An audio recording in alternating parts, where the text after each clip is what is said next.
Hi everyone, welcome back to another video from Webtech Tutorial.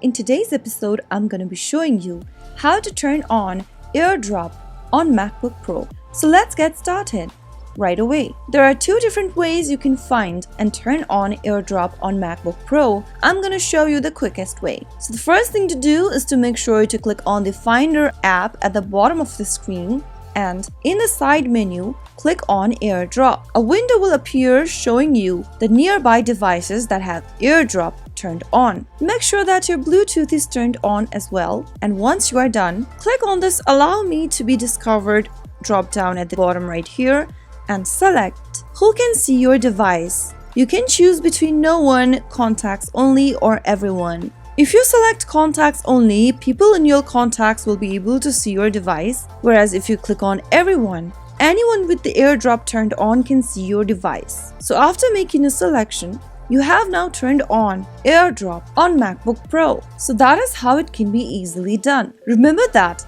both of the devices must be within range of each other, about 30 feet. The devices must have their Wi-Fi and Bluetooth turned on, and that way you can easily turn on AirDrop and connect between devices on MacBook Pro. If you found the video to be helpful, go ahead and give us a thumbs up. Don't forget to subscribe to our channel by hitting the subscribe button.